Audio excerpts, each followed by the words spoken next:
Welcome back to the podcast, guys. The Upstate Vendor Community Podcast, where we never stop talking. That's right. Welcome to it. We never stop. This is a weekly thing. Thanks for coming back to the podcast, guys. If you're here and you saw the last one, why not subscribe? If you're already subscribed, why not hit the bell? If you've already hit the bell, then please do share this podcast. We appreciate you guys. Thanks for coming back. Let's jump right into what we have to talk about. Hey, what's up, guys? It is Thanksgiving. Happy Thanksgiving to all of you. Happy holidays to all of you. It's so good to see you again. Thanks for coming back to the podcast. It is Thanksgiving. You might hear my dog snoring in the background. Everybody here is turkeyed out. We did our dinner on Sunday, so we've been on leftovers now for a few days, which is pretty awesome, but pretty tiring. And tryptophan is now part of my very soul, so welcome it. Thanksgiving Day. Tomorrow is Black Friday, so I hope you guys have some exciting things planned, have your holiday shopping, kind of all. On to some news. So the very purpose of this podcast is for news and a voice within this community, and there's exciting things happening. There's things. A big announcement that happened this past week is that Paper Moon has partnered with Oddball Records, and there is now an Oddball Records market planned for February 1st at Paper Moon Studios. If you're a vendor in this community and you can flex within a record or a music interest, hit up Oddball Records. This is cool. I think this is important. This is one thing that I think we need within this community to bridge the kind of gap that we have between December and like March, April. For those of us that do this as more of a hobby, as an incremental piece of our household income and sustainability, let's continue to plug some things into this space. So hats off to you guys for thinking outside of the box. Hats off to Brian for doing something very cool and different, forward thinking. And of course, Holly, cheers to you for supporting that with your venue. And of course, we're on board. I've seen a lot of cool interest and chatter and people like Earth Doodles Inc. shouting out that they're joining. So this is exciting. This is cool. Speaking of Paper Moon Studios, the last Weirdo Market is December 7th. We are returning to Greenville. We are so stoked to be back. We can't wait to see all of our family and our friends. And, you know, a little tearful, teary-eyed moment to be the last Weirdo of this year. But there's no month after December, so we couldn't even fit one if we wanted to, right? So on to 2025, on to the Oddball Records a market. I'm not sure if it has a title yet, but I'll fill you in if it does. And maybe there's other things that we can do there as well. So again, cheers. If you have an idea, hit up Holly. I don't know if I've ever heard her say no, but I'm sure that she has to from time to time. But Paper Moon Studios is just our favorite. And then also in December is the Dummy Market, which is December, I believe, 21st. Don't quote me on that. I have a note here to look it up, but I can't. I'm drawing a blank. It's right before the holiday. It's going to be lit. This is going to be, I think, the last chance for people to jump in and get those last-minute gifting, like kind of locked away. And then close to the holiday, that's when those little treaty treats for yourself become a little bit more acceptable. So that's always fun, too. You'll owe yourself a present. Done a good job this whole year. Jump into the Dummy Market. It's in Spartanburg. It's a beautiful drive. It's one of our favorites. We load down Lydia and we just roll out super early. The sun, it's such a vibe. Spartanburg, you're pretty awesome. And then we have 2025 on the horizon. It's nuts, you guys. We were just figuring out 2024, and now there's this whole new thing.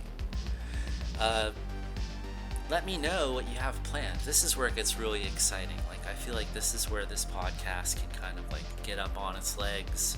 There was some really good engagement on the sort of pilot that we did. There was decent engagement on episode 1, but let's continue to build this. We're going to have some materials available at Paper Moon and then at the Dummy Market. So if you see us around and you're curious, or you're curious about getting into vending, this will be ultimately a great resource for you, I hope. You know, being December, being the end of the year, we have Christmas and New Year's and all these exciting opportunities to do cool things. So my question to you is, what are you doing? What's up? What's going on? How have you done? What was your 2024 like? Use the comment section below to give us an idea of A, if you still have some markets left, what are you doing to make those special? How are you making those pop? And then in retrospect, how was your 2024? You know, what were your learnings? What would you do differently? Were you treated off color, you know, or did you go the extra mile for somebody or something? Or, you know, did you expand your business in a new and exciting way?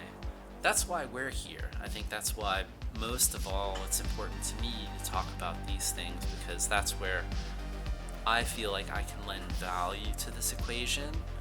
You know, my background, without belaboring it, is in business development. Ultimately, you know, I specialize in product development and then bringing those products to the mass market with retail partners like Walmart and Target, etc., etc.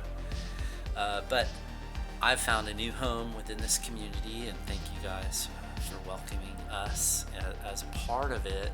And this has become such a cool experiment. But ultimately, I think every experiment needs a place to log results, and that's what this comment section is going to become. So everything that has to do with this podcast, if you have an idea, if it spurs a thought, please repeatedly drop into those comments and light it up and let me see what you're thinking and where this kind of goes from here. Speaking of like where this goes from here, exciting things for 2025 that I've noticed so far is the emergence of something called Retro Horror Con. So Retro Toy Con just passed this past weekend. Super cool event, lots of Godzilla things. I'm a huge Godzilla fan. That was very cool. So cool to be here in a new locale and see people building something from a convention standpoint. This one focused on toys, which of course is a big soft spot for me. I have a 25-year history in the toy industry, so this was a super cool weekend. Lots of cool reveals. Toy Federation, shout out to you, the guys that built the event. Amazing job. Retro Horror Con coming in 2025. Wow, that could be awesome. Could be super cool. There's another horror con close to here. It's very expensive to be a part of. Not sure if I've heard the greatest feedback about it just yet, but if you've been to that one, all vendor experiences, comment section below. That's why we're here again. And then related, somewhat related, we had to pass on an opportunity recently. And it's tough, right? I think as vendors, we're all here, we're all making decisions, we're business owners, and the markets that we kind of partner with, ultimately, it's a decision-making process. There's an audit that we have to do, you know, internally and with our goals and alignments, and then, you know, time frames, marketing, investments, all those things that can just drive you crazy. And making the decision to pass on something leaves a knot, you know. It's great, and if you do, let me recommend just take a step back. Guys, as vendors, if you decide to pass on an opportunity, let the market know. Let them know as soon as you can. Be as vocal as you can about it. Be as transparent about it. And for whatever reason, leave those doors open for the next time, and be a potential partner about it, and say, hey, with this one opportunity, we looked into it, we have a lot of questions about advertising and engagement, and the timing for us is critical, so this is one that we're going to pass on, but I'm looking at you guys, what is your process, right? I would really like to know. This is something where I've been in board meetings, I've been in sales and the trade show and rooms all over this planet, but this is new to me, right? And I see you guys. I see you guys thriving. I see a lot of you guys killing it, and I want to know, what is your process? How deep do you investigate these new potential partnerships? What are the metrics that you're looking at, the quote-unquote, the KPI that we used to say so freely? I would love to know. I think that's a big question mark that we have. I think that's a big question mark that, as far as sharing knowledge within a community, that's where we could all benefit. And listen, this is not a mudslinging endeavor. This is a part where, with creative criticism, constructive criticism, we can build something better than what we have right now. And it's important to do that. That's how ultimately things continue to grow, things take on a life of their own. That's the nurturing part. I'm sitting here in my living room, but I'm staring out into my garden, and nurturing it has been a big part of my learning for the second half of this year. And looking into a new year, 2025, I think that, again, comment section below, I'm going to beat it until it's completely pulp. That's where we can really build something that's better than what we had this time.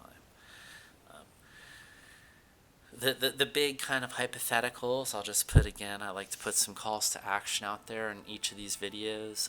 I'd love to learn about what you're doing for marketing. Vendors and market organizers alike, what's working for you? I've seen people do very effective marketing. I've seen people do marketing that needs a lot of improvement. I've seen some people do zero marketing. And I'd love to hear the argument of why that's working, and is it working? And then how, again, with each argument, those metrics that you're measuring, the success or the failures, it's very important. Please give me some understanding of what those are. I know traditionally what those are, but those don't necessarily translate to something as organic or as grassroots as flea markets and vendor markets. So there has to be a middle ground, and if I can understand what that middle ground is, I think I can lend tremendous value to everybody across the board. Please subscribe to this channel if you enjoyed this content, if you'd like to see it again, if you'd like to see more like this. Subscribe to the channel. It lets me know that what I'm doing is working. In this video in particular, please like the video. It helps spread it out. The more that you engage with this content, the more that I believe that YouTube will spread this out to new viewers, and hopefully will reach new potential vendors or new potential customers or people who have ideas for cool markets in the Upstate, this place that I've come to love, that we've brought our family to. It's tremendous. And then next time, a little bit more that I'd like to learn about is your pricing. We're expanding our offerings here. We're looking at new and unique ways of upcycling things, specifically a lot less imported, a lot more handmade, and pricing, of course, is a huge question mark for everybody. We have a challenging economy. Hopefully we're looking at brighter days ahead, but how are you pricing your work? How are you valuing your time? I think it's very important for us all to understand because that will help us reach more consumers. I feel like it will help us create an environment that is fruitful for consumer growth. So, and speaking of the way that we're expanding our line, I think it would be nice to know how you guys see your product offerings and how you do from time to time expand. Do you look at seasonality within the year? We had spooky season, and now we're kind of in the holidays. And how do you break up your year? Do you flex your inventory, or do you flex your aesthetic based on the seasons? And like, how do you plan items, I guess, for lack of a better word? Alright, I think that's about all I have for now. It is Thanksgiving. We're going to jump into some other things. Like I said, we had our dinner on Sunday, so tonight we have some really cool stuff. We got a new garment hang tag label. What a dork, but this is the exciting thing in our household. Hang tag labels that talk a lot about our mission and what makes the upcycled apparel so special. It's really resonating, guys. I can't thank you enough for how everybody has embraced what we're doing with the upcycled apparel. It's so important to us to keep things out of the landfill. It's so important, I think, to everybody to do things domestically, USA. Like, let's reuse what we have here. Let's not bring in anything unnecessary. Let's consider every purchase with 3 and 4 checks and balances, and just say, how can we be better? What can we do differently? And how can we make the best out of what we already have? All right, thanks for tuning in. The Upstate Vendor Community Podcast, where we never stop talking. All right, I have to say that again because I'm going to cut this into the beginning. I'm going to say something like, all right, I think that's it with the magic of editing. That will now be in the beginning, and we will see you next week. All right, have a great weekend and stay safe.